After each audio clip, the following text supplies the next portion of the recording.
Hey, Paul. You hear us okay Hey there? there. Hold on one sec. How you guys doing? G'day. We're doing Good. well. How about yourself? You hear us okay? Great, great. Yeah, hear you great. Nice. Great. Where are you out of today? Ground Zero, Manhattan. Oh, really? Wow. You know, Right there. we went for Christmas. I guess not this last year, the year before. I took my daughter. She really wanted to go to New York and see downtown. And I went to And did she school enjoy it? upstate, but we went to the city. And by New Year's Eve, they were ready to go home. And what's funny is we live in Austin, and Yeah, Austin has grown a lot. Traffic's terrible here now. And so they were like, yeah. but after we came back, they're like, it's okay here. It's fine. Once they learned, like, Austin's like a tiny little section of a borough. Kind of. I know. So, I know. Well, it's funny because I mostly grew up here. I grew up in the suburbs, but my dad was always in the city. And, once you get used to it, everything just seems a little too quiet. Even Austin. you crave the hustle and bustle, is that it? You, Yeah. you do. Did you Uh, say you went to school in upstate New York? yeah. Yeah, Ithaca. So Oh, enough to get did you go snow. did you go to Ithaca College or Cornell or where'd you go? Cornell, yeah, up on the hill. But Yep. My son visited there, didn't get in. My we went there as well, and I couldn't even get in on Legacy for my son. He ended up in Colorado School of Mines. He's an engineer, but Yeah, it's just like they wouldn't let it's me funny. in. They wouldn't let me in if it was now either. So It's funny, my friend and I were just discussing this whole brouhaha that's going on with Harvard right now. And, like on the one hand, I'm not sure where you guys stand politically, but on the one hand, you could say, it's an egregious overreach on the part of the administration. On the other hand, you could say it's kind of evil genius because basically, I think everyone deep down feels like they were rejected from Harvard. we just talked about this last week. I said I hate that I am now cheering for Harvard. What a joke! Like, What's why I did know. they have to be the ones to stand up and say they're right? Because they are. That's right. Because Extremely, well, they have 68 billion reasons that's yeah. That's quite an that allows endowment. them to do so. That's exactly an endowment. So. Awesome. Let's Anyway, let's kick us off. So, Ethan's calling us in from. Are you still? Yeah, still on the Gold Where are you Coast, today? Queensland, Australia. Yeah. oh, nice, Nice. great. So I think we're about as far away on the planet as we can get from each other, Paul. True, true. Although it's for whatever reason, I'm often on the radio in New Zealand. Okay. Uh, there's a show down there called This Way Up, I think, This End Up or something. It was a public New Zealand radio show because I do a lot of fishing and write about fishing. So New Zealand's a big fishing spot, but the Gold Coast is no slouch when it comes to fishing. Yeah, everyone's As I out on their live to boats here understand. fishing. Yeah, lots of fishing. Yeah. So Well, anyway, you're great to both meet so you guys. far apart that you're actually probably now politically in the same party. So I think that's how things work. I'm not Anyways, right? politically aligned. I'm politically neutral, even in my country. Is that it? All right, fair enough. Nice. Welcome to the conversation where we unpack the wild, interconnected chaos shaping the world, including the population's decline and all the reasons for it. Your hosts, Joe Edgar and Ethan Kruk. Our guest today is Paul Greenberg, the New York Times best-selling author of 7 books, a former Pew and National Endowment of the Arts Literature Fellow. Paul has contributed to the New York Times and many other publications, lectures on oceanic impacts, has a degree from Brown University in Russian studies, and spent time in Moscow after the fall of the wall helping to set up a democracy. Thanks for joining us today, Paul. Thank you. Thanks for having me. I would say I know we're going to have some Ukrainian listens, so привіт, я говорити українською мовою, але не можна говорити русський, тому що я не... Хотя я понимаю, что ты говоришь на самом деле, потому что украинский язык и русский язык очень близко все-таки. Дуже добре, дуже добре. Тільки говорити українською, тому що for Ethan's sake we'll do it. But, We're going to have subtitles great. later on, right? yeah, we were just bad Fair mouthing enough. you, Ethan, just small. No, fair enough. Fair enough. No, I worked in Ukraine as well, actually. And so, there's Chekhov once said that if you start traveling across Ukraine, you'll start in Donetsk speaking Russian.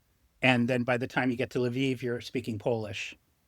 So, That and is I guess very Donetsk true. isn't called I think Donetsk is not called Donetsk anymore. But anyway, That Um, is, it's still called Donetsk to me, but yes. are you I'm of there. Ukrainian heritage? No, I have no. I started a company and, one of the co-founders I was with was Ukrainian, so that was my first introduction to kind of a team. I went there about 10 years ago, so over the last 10 years, I've started now 3 companies there, and I typically go there 5 to 6 times a year, so I'm very familiar now with the people. So to have still continued to travel there, throughout the invasion. So you might say I've become very biased. Yeah. Well, I think I share your biases. Sorry, I'm just cleaning off my camera. I share your biases. When you in your intro, you mentioned that I was there trying to set up a democracy in Russia and Ukraine. And I worked actually for a USAID funded nonprofit called Internews. And we, at the time, had gotten a huge grant from USAID to set up a media center in Kyiv, and something like $9 million at the time. And did quite a lot of work. I've been to many, many different cities in Ukraine and TV stations. And it was always interesting. Even back then, it was interesting seeing the tension between Ukraine and Russia. And I always remember the very first time I went to Ukraine. So we did these kind of crazy things where the theory behind the program that we launched was that if Moscow stays the center of all news, it will always be the centralized, completely Moscow-dominated situation. So right after the fall of the Soviet Union, all these little tiny TV stations popped up, mostly pirate TV stations. And so USAID gave us this grant to equip them and to train them. And so I was the director of media training at the ripe old age of 24, because I had been a Soviet studies major and also a media minor. So I had the weird combination of the exact skills that were needed, although poor skills in both departments.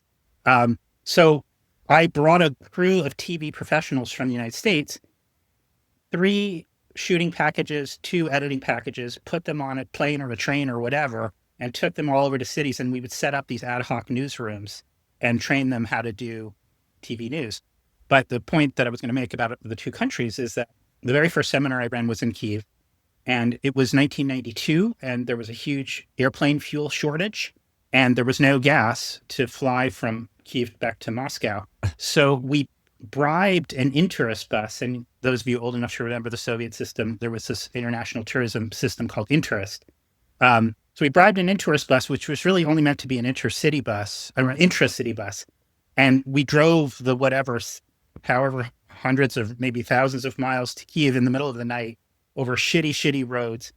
And I had this. This is what's great about Ukraine still, is you can still pay someone to do almost anything. So yeah. Well, that's not my route. Okay, yeah, that's my route. What? How much are we talking about? And you probably had this experience working in Ukraine that you might be titularly the boss, but ultimately there's some Ukrainian person who actually knows what's really going on. Right. And they're like pulling the strings, making the press. So my person in that case was a woman named Manana Slamazyan, who was Armenian by descent, but a real Democrat and so forth. But she was the administrator of our program. And I said, Manana, what's going to happen when we hit the border? And keep in mind, this is 92, so it's only like a year after the fall of the Soviet Union. And she's just, a border? It's the same country. I don't know. I was like, Manana, I think there's a border. And she's like, no, there's no border. So we're driving, and then in the middle of the night, sure enough, there's a post going down, but it's not really a border. It's what's called a GAI stand, Государственная автоинспекция, basically a traffic stop. Right. That happens to be at the border. And so we get out and we go to the border guards. Is this a border? And they say, I don't know, is it? And we're just like, scratch, and everyone knows what to do, doesn't know what to do. And finally, Manana says, do you guys want coffee? Because I'd been told to bring a coffee machine and good coffee. And well, of course we want. Brought in the coffee your machine. Passport. We all had a cup of coffee, the passport, and we crossed the border. And that was my experience of the first border. Smokes and coffee will get you across anywhere. Exactly. Probably still holds true. Just probably more smokes and more coffee. Now you said you were there about 1992. Setting up a post in Kyiv to kind of, because even now, throughout what has happened, originally there was, the news station that was really Russian controlled out of Kyiv, which we got shut down. Yeah. Zelensky's getting a lot of flack for stopping the free press, so they say, but really it was a Russian dominated press. It was all propaganda as you went through it. Yeah. Have you seen kind of some of those things, foment to what it is? I mean, I imagine, did you make yourself up way up to Belarus and some of the others? Sure. I was all over Belarus. Actually, my funny Belarus story is we were traveling all over Belarus, again, finding TV stations. And we ended up in this town called Gomin. And we were in the central square. And it's just me and this Belarusian guy. And I was trying to set my watch, and the clock in the central square just kept flickering different numbers, this number, that number.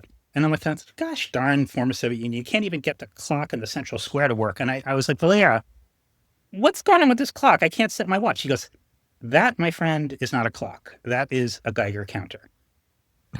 Oh, nice. A large Geiger counter. Okay. So That gives it a was time in mentioned. Chernobyl, right? Yeah, it was a Chernobyl thing, because Chernobyl had occurred, I guess, in '86. So it was still, when the wind's blowing towards the central square, you might want to stay home.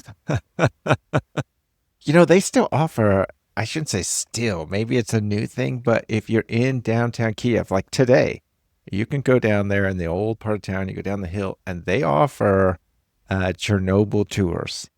Yeah, And I've heard that. Yeah. And I think they're one directional. If you want to return, yeah, you got to exactly. pay extra. No. But Not on my bucket list.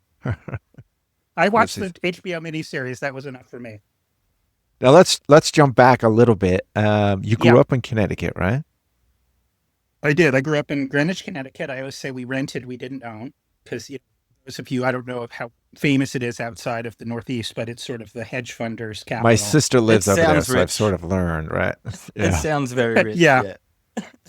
Yeah, it's very rich. And it's funny because Ethan's got a couple of general- places. I'm a renter. Yeah, I'm just a renter. Well, the funny, it was kind of in a weird way an ideal childhood, because my mother, she knew I loved fishing, and she always rented cottages on these vast estates. So I had this kind of false sense of like being like the kind of, the Prince and the Pauper situation. Like, was there some sort of swap, that happened that somehow I had Right. access to this?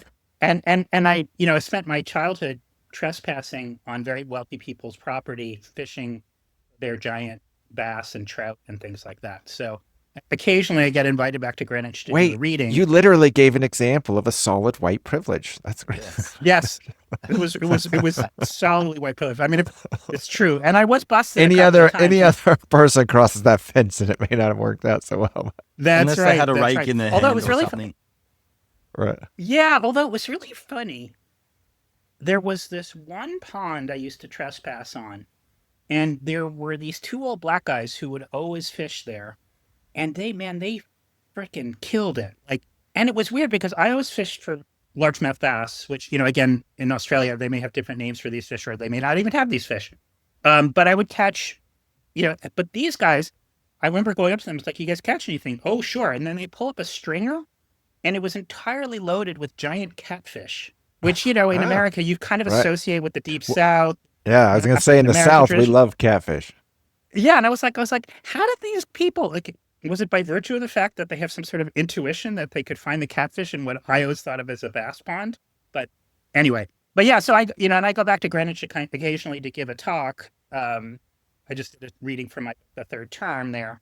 And it's always fun to say, I always look out in the crowd and there's always very well-heeled people. And I say, I think there's a good chance that one of you I've trespassed on your property and caught your fish. We've crossed paths before. Now, I grew up in Southern Oregon, reservation town. Chiloquin is on the Klamath River. Doesn't actually go Oh, wow. through there, but it's around. But we had one of the 3 dams that Pacific Power ended up tearing out to kind of help the Oh, salmon interesting. make it upriver. When I was a kid, we did not eat salmon. They never made it up that far. So it was Yeah. really Well, they're probably Klamath. still not eating them yet. Exactly. Well, it's really more Northern California, but we had the sucker fish that ended up, doing lots of things. So I ended up watching your Frontline interview, which was fantastic. And so I did see, it was quite interesting to hear about some of those stats that I did not know. So I just mentioned them here because they're interesting, that we export, like, if it's still, I know that was almost a decade ago, but I imagine it's still the same. I tried to look it up today and I didn't quite find it. But we export around 2/3 of our fish to China, and then we import it all back. Like 90% of our fish is imported, and we get rid of all the good stuff, and then we ship in. Basically, we're eating fish sticks, fried fish sticks, and More or shrimp less. makes up the American diet. Yeah, I mean, I think you're conflating a couple of numbers. I think that's true of a lot of the Alaskan salmon that is caught, and it does get sent to China. But the tricky part is that a certain portion gets defrosted, boned, filleted, refrozen, and sent back to us double frozen. But by and large, we are sending a huge amount. I think it's around 30% of our overall wild catch we send abroad, but then 80% of our seafood is imported. A huge amount of those imports are farm shrimp, farm tilapia, Pangasius catfish, which Ethan, you may see in your part of the world from Vietnam. Do you ever see that? It's sometimes called swai or basa or tra. The reason he's called crocky is he eats exclusively crocodile. So that's where I got our fish is barramundi. I don't know. Do you know much about the barramundi? Yeah, but they're like the chicken. They're like chicken. They're in salt water, fresh water. They're so good. Yeah. Barramundi are actually the book that I'm most for is a book called Four Fish: The Future of the Last Wild Food. And it's the chapters are salmon, bass, cod, and tuna. And those words are used sort of playfully insofar as there are many fish that get called by the same name. Mm-hmm. And so barramundi shows up in the bass chapter because it sort of fits into a kind of culinary niche. And in the end of my bass chapter, I kind of conclude that the barramundi is actually kind of an ideal fish. If you're going to farm a fish, the barramundi, because as you say, it's so adaptable and it's so fast growing. And it tastes and also, I think you have this thing a hamburger. It does taste good. It does taste good. And also you have this thing in Australia, I think that you call them billabongs. Yeah. Have you heard that word? A watering. So have you ever billabong? Mate, yeah. Have you ever heard that? Me and Joe. No, but I'd never heard it before. Me and Joe used to spend some time in a billabong in the middle of the outback. So yeah, we've been to the billabong. Well, there you go. Well, so the billabong, from what I understood, is often an oxbow of a river that gets cut off and isolated. And what'll happen is barramundi will get stuck in those billabongs, and they'll get nearly hypoxic. So the barramundi have actually evolved to tolerate very low oxygen conditions, which again makes them very suitable to aquaculture, where you often can have hypoxic events or difficulties with oxygenation, especially in land-grown facilities. So anyway, I'm familiar with your barramundi. Come, Mr. Bond. No, it sounds like a good pet fish then, right? Is a barramundi, it sounds like a good pet fish. It does well in a tank. I don't think people find them particularly attractive. They have kind of an ugly snout.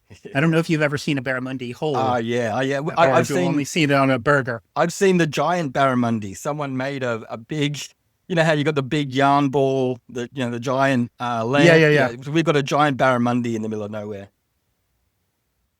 Yeah, so a lot of barramundi gets farmed in Vietnam at this point, actually, and there's a company called Australis barramundi that farms in Vietnam and imports into the Whole Foods in the States.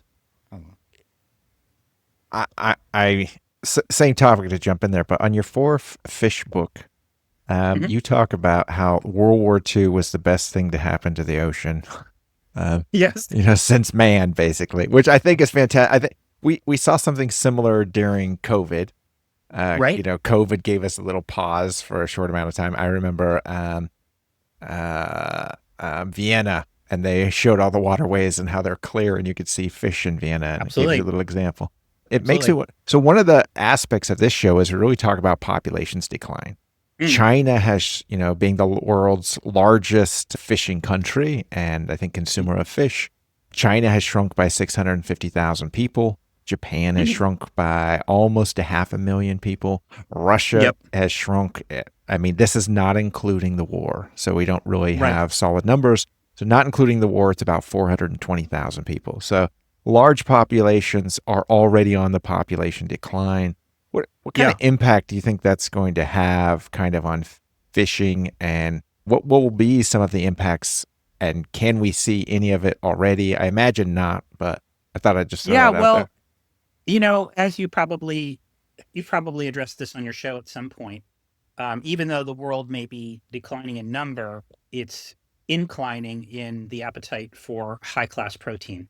So while we maybe have fewer mouths overall, those mouths are much more impactful on a per per glottal basis. So I We've think, gone from fish sticks to fish tacos, basically. yeah, or really from rice and beans to, to animals, and you see that in China, in particular, China has become much more interested in animal protein. There's a famous book called The China Study that maps public health from the time of pre-modern industrialization and follows people's health outcomes as they start to eat more and more meat. And of course, the health outcomes go down and, all that kind of thing. But anyway, to your question, keep in mind that we are already at a point where we've quintupled the amount of fish that we take from the sea since about 1930, 1940. So we used to take about 20 million metric tons from the sea, and now we take between 80 and 90 million metric tons. And if we're talking about China, that's the equivalent of the human weight of China taken out of the sea every single year. So there was a time when biologists thought that the ocean had much more potential than it actually does. And there were people that thought we could maybe max out at 200 million metric tons or even 400 million metric tons. But, numbers don't lie, or at least catches don't lie. And if you have even more fishermen still not being able to bust out of the right, 80 to 90 million metric ton range, that kind of means you've maxed out. So, and hopefully it'd be nice to scale back fishing and get back to, they say, right, that, I don't want to get too far into the weeds and sort of technical talk about fishing, but something like, it depends on how you measure it, but something like 20 to 30% of global fish stocks are overfished or experiencing overfishing. Fish stocks work a little like a bank account in that if you have a sizable principal, you can harvest a pretty sizable interest every year. But if you start eating into your principal, then the interest gets worse and worse unless you eat still more principal. People I have spoken Now we're with talking about fishing, right? Not the budget that just got passed. Yeah, right. That's that also has an effect on fishing. We get discussed. But if so the generally accepted thing is we could probably squeeze out another 20 million metric tons, a quarter of the world catch, if we could scale back fishing on the principal to the point where we could rebuild it and then generate that much more catch. And it's it's stupid that we don't do that. You know what I mean? It's like it's just super low hanging fruit. I remember when I did that Frontline episode a few years ago. You might recall I have a conversation with the ecologist Carl Safina, who was an earlier whistleblower on overfishing, and he was saying how, as environmental problems go, overfishing is rather quaint, because all you have to do is just scale back fishing, and the fish come back. It's not like climate where you have to frickin' do a complete overhaul of the power grid. You just have to stop. Right. Would a two you don't even have to stop. You just have to do it. Would a 2-week lockdown help? Yes. I don't know. I think you need a year. I think if you Ethan stopped all fishing has a great map of how to do a conspiracy theory and get people to run masks. So okay. we won't dive into that. But one of the things I think you brought up, and I don't mean to get technical or dive into this deep, but it's one that I thought interesting. Everyone who fishes has a fish in, fish out metric, and that is they're fishing for one thing specifically, but they catch all these other fish that they're not trying to catch, and they end up taking that excess fish that they don't want, and instead of catch and release, it's a grind and make feed for something else. And then the other point I wanted to bring up is there are international waters, and international waters really are unregulated. And so because there is no big body to regulate these, they're really open to anyone, which you're seeing massive amount of people going after mostly tuna in these areas, right? That is happening. So yeah, I mean, they're not entirely unregulated. Well, first of all, let's go back to your bycatch question. So that extra stuff that gets caught and killed is called bycatch, and it ranges in poundage per pound of target species, depending on what you're going for. The worst, of course, being shrimp, which can experience 10, 15 pounds or kilos, if you like Australia, for every pound or kilo of targeted species. And it is a huge problem, and it's a particular problem in the shrimp industry. There are attempts to try and mitigate bycatch, but one of the big problems of fisheries management, one of the things that bedevil it year after year, is the fact that the models that get made for kind of predicting what you can catch year in and year out are often single species models. So they'll say, okay, you caught this many barramundi this year. We know that we need to have this many in the water to produce this many barramundi next year, but it doesn't take into account all the other things that are swimming around the barramundi that you would have caught and killed. So every ecosystem is balanced. It comes into this world balanced. It found that balance over the course of millions of years. And if you're taking random deductions, you're causing instability, which messes everybody up. I mean, you can see with tariffs, for example, you throw something crazy like that into what was a stable system, you're going to get instability and unproductivity. To your international waters question, yeah, it's true. From ever since there was something called the United Nations Convention on the Law of the Sea, passed in the 1980s, which the United States never signed, but it basically allows countries to declare what's called an exclusive economic zone out to 200 nautical miles, and everything in between those zones is international waters, and it is very, very lawless.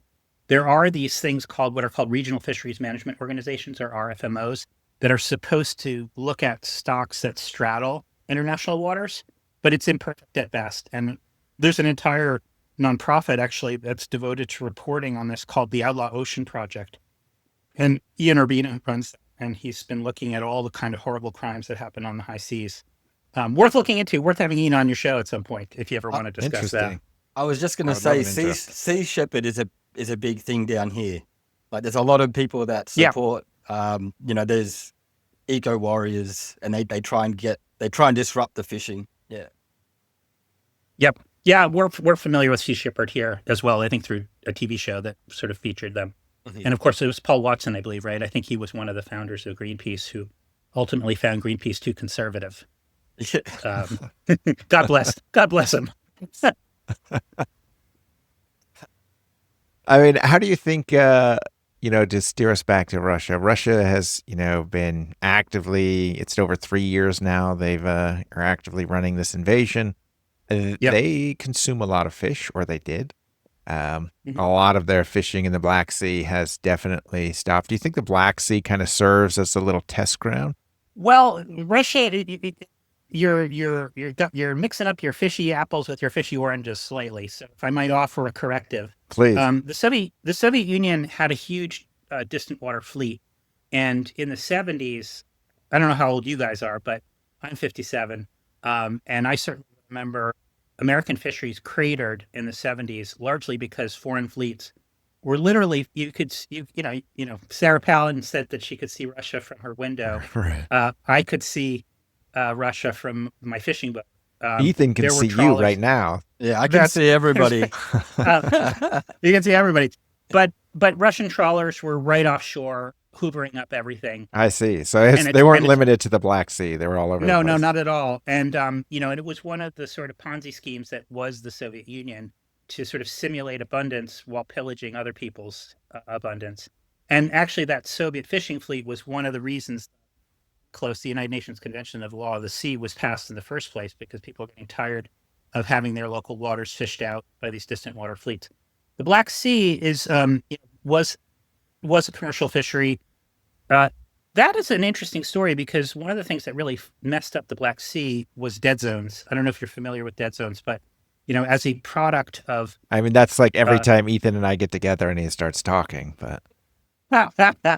Well, a dead zone basically is caused when you get too much nitrogen into that's usually agricultural runoff, goes into a river, and then it causes an algal bloom. And then when the algae dies, it absorbs oxygen in its decomposition, creating a hypoxic area. And the Black Sea had one of the largest dead zones in the world, largely because of very inefficient Soviet agriculture, which tended to do the sort of slop method of fertilizer application. Wow. Interestingly, after the collapse of the Soviet Union, the dead zone in the Black Sea disappeared because agriculture collapsed. And there's been a little bit of a revival, but I don't think it's anywhere near the potential that it had. Of course, Soviet Union has seen all sorts of kind of collapses, though. The Aral Sea is the one that sticks in my mind, which was a huge, vast inland sea that had a very, very active fishery, but went entirely dry because all the water was used to water cotton fields in Uzbekistan. So it's got every kind of stripe of environmental water problem the Soviet Union had, and every kind of those problems the inheritor states inherited. It seems like there's a few things that happened after the Soviet Union. Almost, an analogy that you can pull from there is the mass production of farms went down to more of an efficient capitalistic system. How have you seen your time there, setting up news channels, your time visiting around? I mean, how have you seen it over the last 30 plus years change throughout the Soviet Union and specifically, within Russia? So my history in the Soviet Union and Russia kind of ends in the early 2000s. Maybe 2005 was the last time I set foot in those parts of the world. So everything I know about those countries is through my friends who are still there. But I remember a friend of mine said back in 2000 that what you're going to see is more and more economic freedom and less personal freedom. And I think that's more or less came to pass to a point, right? Because Putin, he's running an oligarchy. He's running Moscow a has the highest number of billionaires than any country, or than any city. Though the average person makes $600 a month. Yeah, and it's and I always think about you guys familiar with the film Blade Runner? Yeah, the Ridley Scott movie. Yeah. So there's a line in Blade Runner when Harrison Ford gets called back by the chief of police to rejoin the police. And he at first he refuses. And the chief says, "Come on, Decker, you know the score. You're either cop or you're little people." And I think that applies to the kleptocracy. And that's kind of where we're headed in this country, right? Like we have a bill before Congress that basically aims to make the little people littler and the bigger people bigger. And that's what scares me the most about the Putin regime. It's kind of why I wrote my most recent book, A Third Term, which is, a speculative fiction in which George Washington is brought back. The tyrant, right. I was going to say, you never mentioned it. You just call it, there's a tyrant, but there's a picture of the outside. It does look somewhat similar. Yeah. It sounded like it was a real story to me. I didn't realize that it was, it was just speculative. Yeah. Well, I mean, it's speculative insofar as we haven't quite figured out how to bring Washington back. But I think the fact that Trump will seek a third term. When you wrote this, the idea was to give not a fictional person, but he comes back as a fictitious character now, George Washington, to give him a third term. But things have sort of turned around, or the book and the topic itself bring up an interesting thing where there is now a lot of speculation talk of potentially Trump running a third term. I know there's been basically 4 strategies that I know of that I've heard thus far. There's new ones coming. The first one, there's Vice President Vance. This one actually pitched by the president, where he run, Trump. This is almost the Putin-Medvedev format. It's not almost. It's exactly. Right. So then he runs as vice president and then has Vance step aside and he gets it. Now, it's been said that that's probably not, because to be a vice president, you must be eligible. So then there's a constitutional amendment, but that would require 3/4 of 38 states. And so that could be a little work for them to do. I don't think they'll win that. And then there's Steve Bannon is basically saying, well, constitutionally, because he didn't run 2 consecutive terms, he may be eligible in that, it was referenced to consecutive, although there's not a single constitutional lawyer who agrees with him, right? And then the fourth one. Consecutive is not mentioned in the 22nd Amendment, by the way. But. Exactly. So not much there, but that's Steve Bannon. He's always good for, some crazy banter. But then there's the fourth one that I think is the one probably worth talking about the most here, and that really is kind of the tyrant. That's one who just runs anyway. That's what I think could very well happen. Today we had a judge say yes on the the immigration case to South Sudan. He's like, unquestionably, you violated a court order. And so we're already seeing him in the Supreme Court. They changed the entire case to, instead of doing it on merit, they want to do it on the premise of, can you use the executive order? Trying to avoid as much as they can. So they're trying really to set the precedent of how far can I push the executive order? So, I mean, doesn't this set the stage of your book of being, this tyrant and, what can come from it? Absolutely. And, I think in the book, A Third Term, I don't really go into the details of why it is that he's able to run for a third term. And it's complicated by the fact that Washington also is running for a third term. Because keep in mind, Washington served 2 terms, but Right. willingly stepped down after 2 terms. And it's just, for your listeners, it's also important to remember that there was no limit on terms before the 22nd Amendment. FDR, right? Between 1952. Right. And Trump, by the way, often references, well, why did FDR get 4 terms, Why shouldn't we get? He always says, why do we get 4 terms? All right. So I think it's likely. What I think that is depressing about all of this is that, in order to win a third term, in order to be president for a third term, he has to win the term. And, what guarantees that, can we not come up with a candidate that would possibly best Trump in a unconstitutional third term, which is kind of why what I play with in the book, like the book is, Washington in the book doesn't actually really want a third term, and when he wakes up, when they've summoned him from the past and he wakes up, one of my favorite things about, if I can say that of my own work, is that Washington is just very blasé about being brought to the present. And he's like, he wakes up and he looks up, he immediately recognizes political people all around him whom he hates. And he says, so a tyrant has arisen? He has. Just as we thought. And so, it becomes this struggle of Washington to kind of take up what he doesn't want to do, whereas meanwhile, the tyrant, it's all he wants to do. And so it becomes this kind of interesting inverted struggle between the two parties to make it sort of happen. I have to say, I had a lot of fun writing this. I wrote it, believe it or not, in 2020. I was going to say it was kind of before its time. Yeah, I wrote it in 2020, and then Biden won. And so in 2020, I couldn't sell it, first of all. I tried to sell it. And keep in mind, I don't know, Ethan, to what degree you track American politics, but 2020 was the year of... Ethan's been a decade here, escaped. so unfortunately. I lived in America from 2010 to 2020, and I escaped during COVID, yeah. Okay, there you go. Well, so anyway, 2020, you remember, was the year he was of Black deported. Lives Matters. You were deported. You had COVID, so we sent you back. You self-deported. Yeah. I escaped. He tried to get as soon as they said $1,000, he's like, hell yeah. Yeah, you're right. But yeah, so 2020 was the year of Black Lives Matters. And my agent at the time said, I don't think anyone wants to hear about George Washington, having famously a slave owner. Right.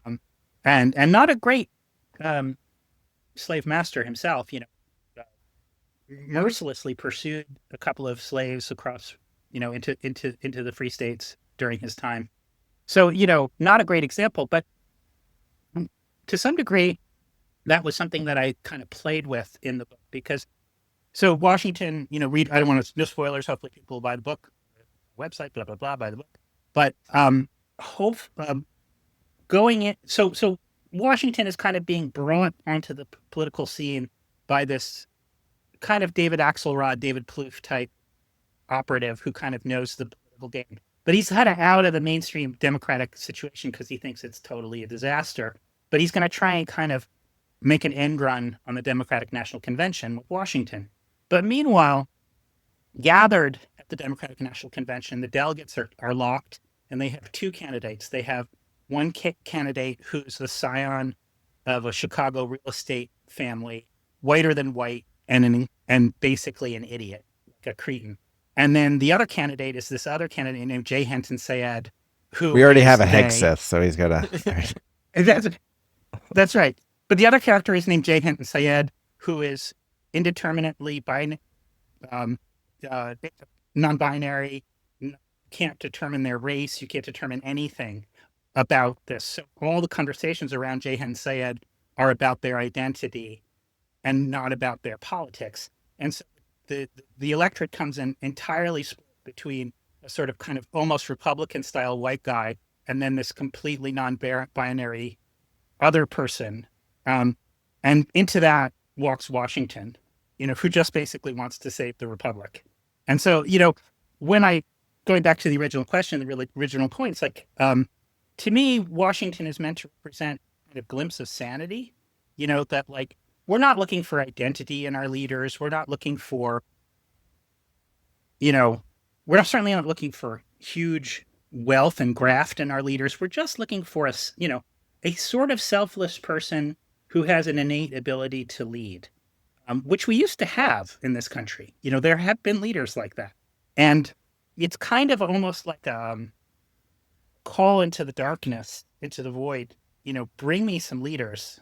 Washington obviously not going to be resurrected for 2028, but we're early enough on in the contest where I think we could start building a backbench that could make a decent run at 26 and 28. I mean, it is a tough thing. I was with Governor Rick Perry when he ran his first gubernatorial run, and then his presidential. I was more on the office side than the campaign side. Yeah. But, small office, so you're all part of everything.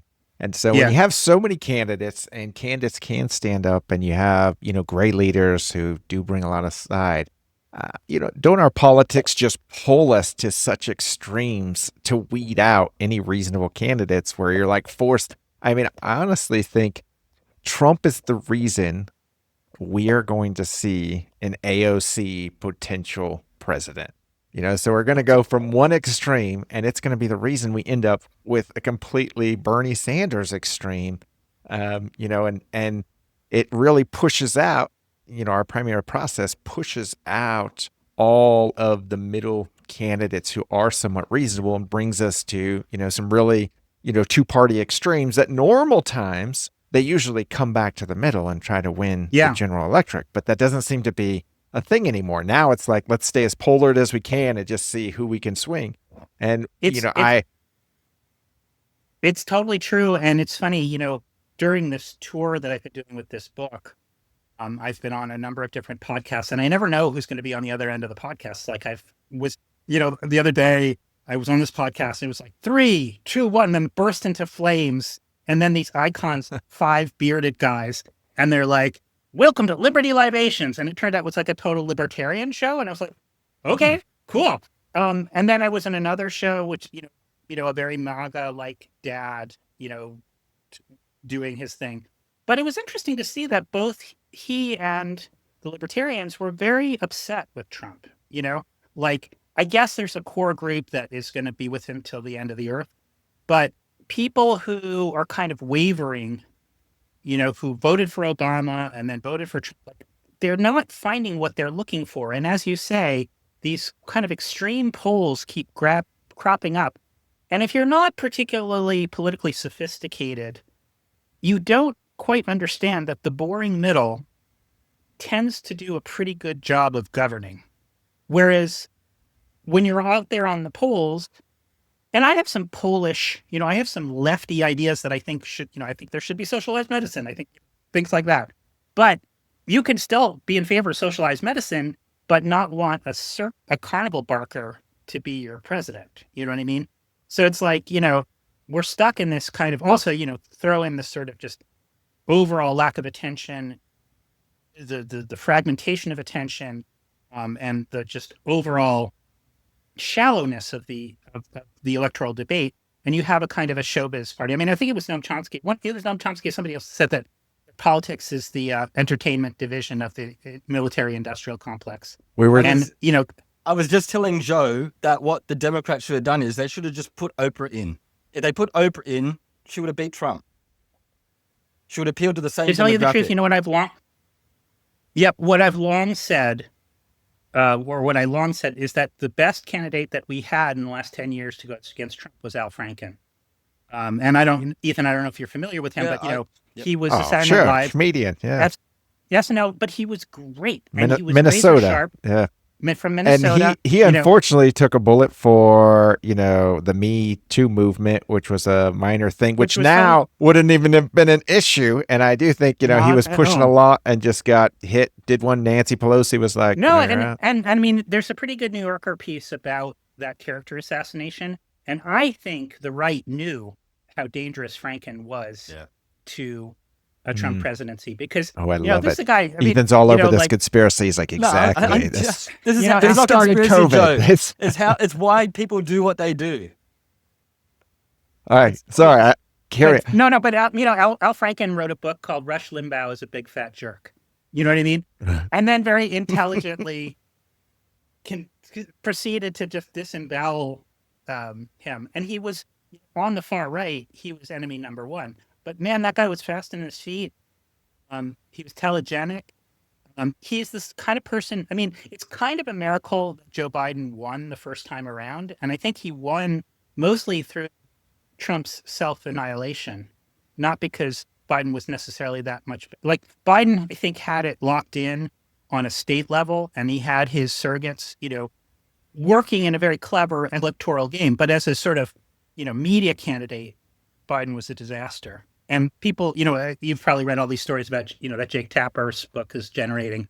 But, one thing they throw out there, had it not been a COVID election, Biden probably would not have won, just because he would have had to have been much more physically present. Let's not jump at this. You'll get Ethan going.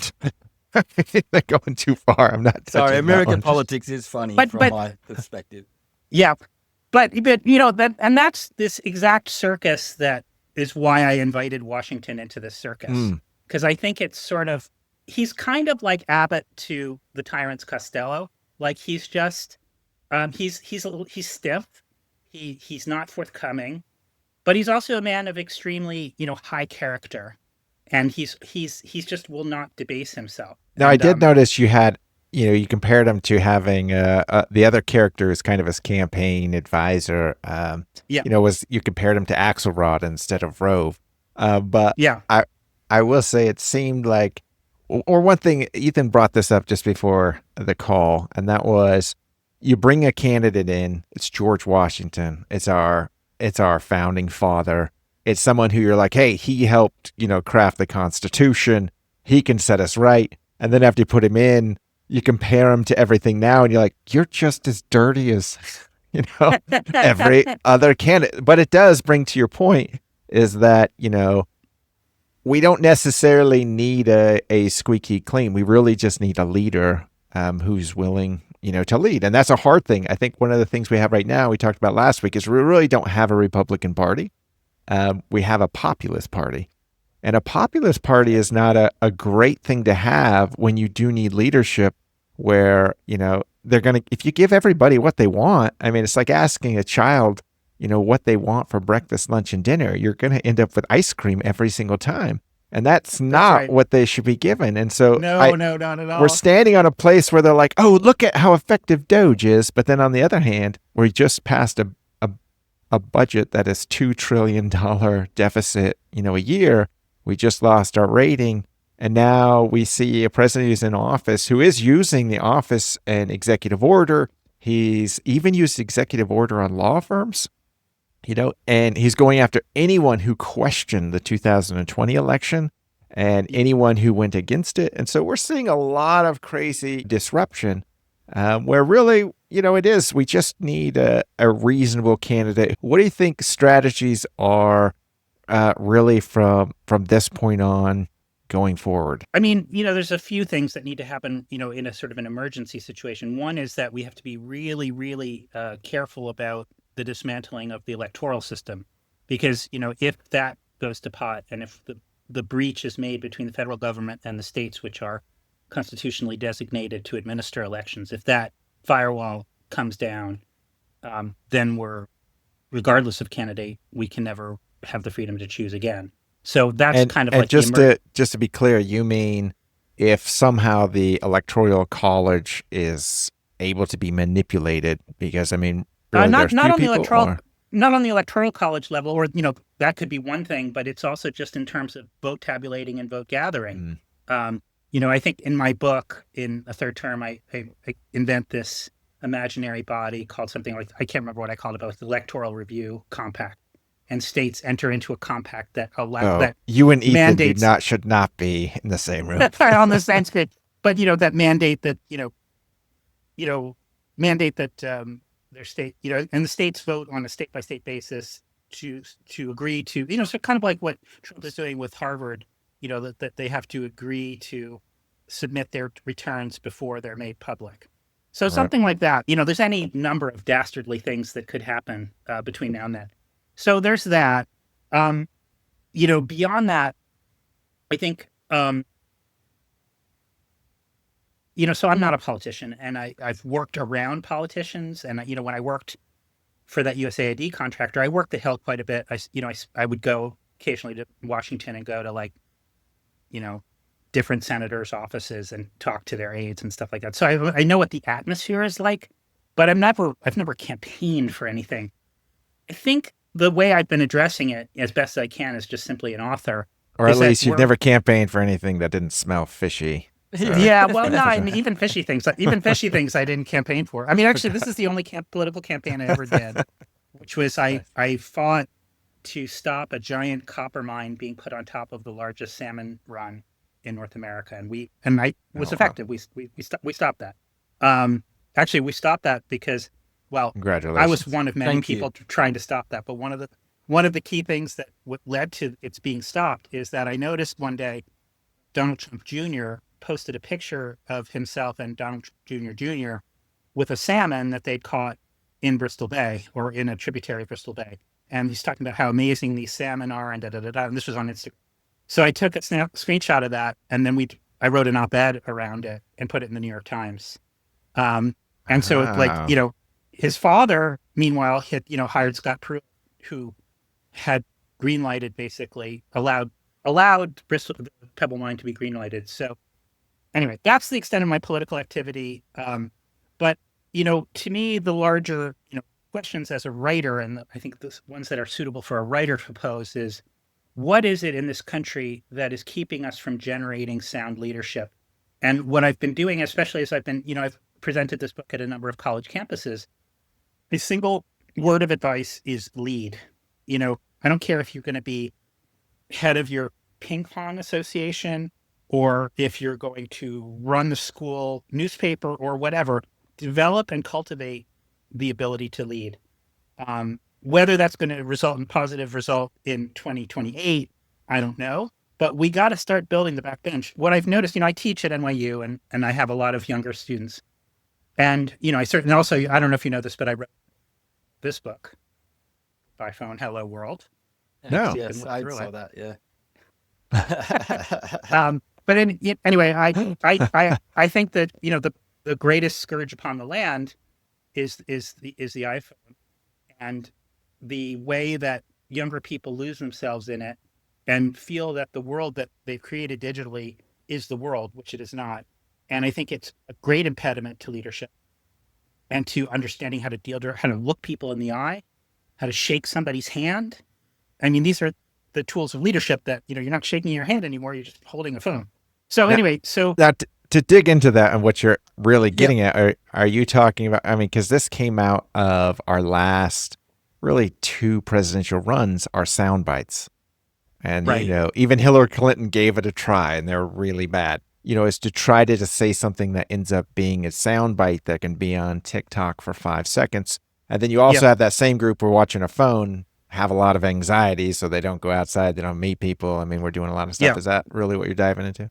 Yeah, sound bites are sound bites, and they've been, that's been in play, I think, as I remember the Dukakis Bush 1 debate where they actually used the word don't, there was even a soundbite about a soundbite, like, don't try those sound bites out on me, like it was very wooden and stupid, but it's true.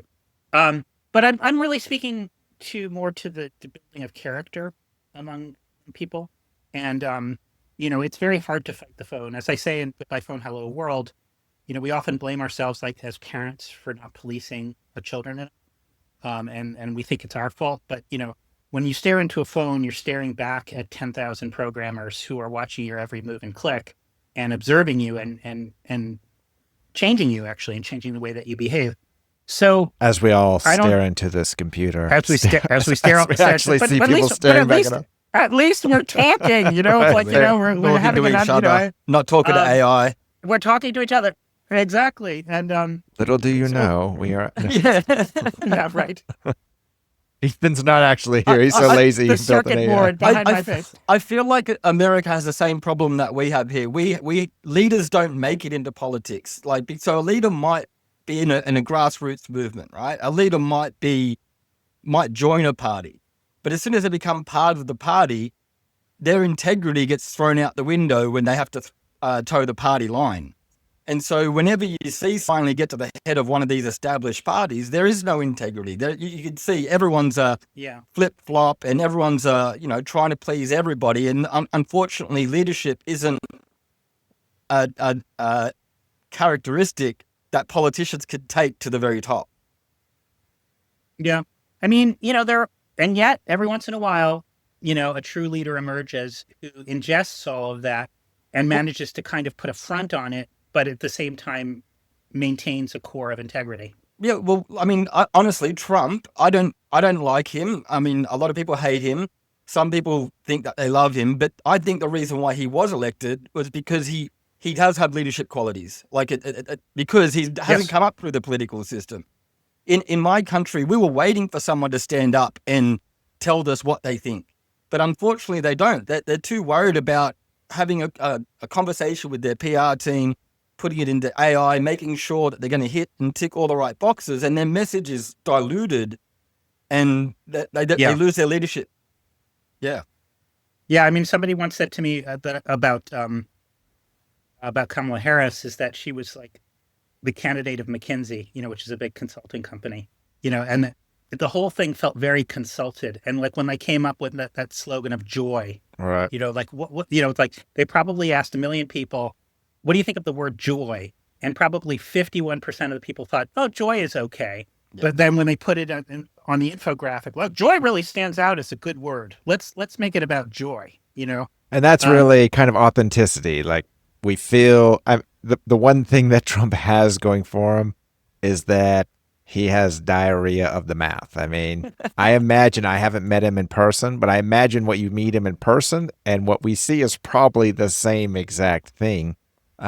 Unfortunately, but you're probably right that with Kamala, it may be, what we see is maybe not what we necessarily, who she truly is. So is that what you mean? Like authenticity and just being genuine? I think authenticity is a big part of it. I think actually Bill Clinton had that kind of touch, not necessarily, again, you can. He loved to touch. He loved to touch. So. Yeah. No, but, I always remember a story I heard about Bill Clinton. A friend of mine is a, very accoladed documentary maker. And do you remember during the Clinton administrations, when we were bombing Kosovo, an American pilot was shot down over Serbia. And then later, Jesse Jackson went and managed to talk to Milosevic and managed to get the pilot out. So afterwards, at the time, my friend John was making a documentary about Jesse Jackson, and Jesse was invited to the White House to be thanked by Clinton. And so my friend John came along, but they kept him in the anteroom. And then Jesse Jr. at a certain point opened the door of the Oval Office. He goes, John, come in. So John hurried in, and Clinton comes out, and he gives Jesse a big hug. And then he goes to Jesse Jr. and he gives him a big hug. And then he looks at John, and John said it was like watching a Rolodex going with, just trying to figure, who is this? Who the fuck? How did this guy get in left? And then finally goes, hey, buddy. But didn't panic. Just, hey, buddy. Right. And that's the correct response. So I think that, handsiness aside, Clinton had a popular touch. He had an ability to teleconnect with people to make you think that he empathized or that he thought your thoughts or your thoughts were his thoughts. And that's a very specific skill. It's a rare skill. Who kind of caught it? Did you ever see the adaptation of Primary Colors that John Travolta plays sort of the Clinton character? And it's really worth watching. And he kind of catches it in a really amazing way. There's a great scene in which there's a sort of Vernon Jordan character who's very, he's reached a nadir with the Clinton character. And he's just he's done. He's ready to quit campaign. And he's sitting in his hotel room. He's just staring out the window. They're on the road. And the camera deep focuses. And across the street is is the Clinton character played by John Travolta sitting in a Dunkin' Donuts talking to the donut guy. And like, it's like 2 a.m. and having this really intense conversation with the donut guy. That is something, and it's a rare quality. And certainly that should be something that we should be looking for in whoever's going to be president next. I love it. You heard it here, folks. Hostile Dysfunction, and where we unpack the wild, interconnected chaos shaping the world, including the population's decline and all the reasons for it. It has been great for you to join us today. Paul, give us a short little wrap-up of your book, where people can find it, and where people can get a hold of you. Sure, yeah. So my book is called A Third Term, a speculative fiction about George Washington summoned from the past to run against a tyrant in 2028. You can find it on Amazon, but you can also find it on bookshop.org if you'd like to shop via your local bookstore. Several local bookstores have actually reached out to me directly and asked me to supply them directly. And if you go to my website, paulgreenberg.org, and that's PaulGreenberg.org, you'll see all 7 of my books, including the fish books. Like if you were just sort of on listening to this podcast just for the fish, you can find more fish there. Love it. Really appreciate it, Paul. Thank you for joining us. We'll talk to y'all later. Yeah, thanks, Joe. Thanks, Ethan. It's a great conversation, and good luck with the podcast going forward. Appreciate it. Thank you, Talk Paul. to y'all later. Ciao.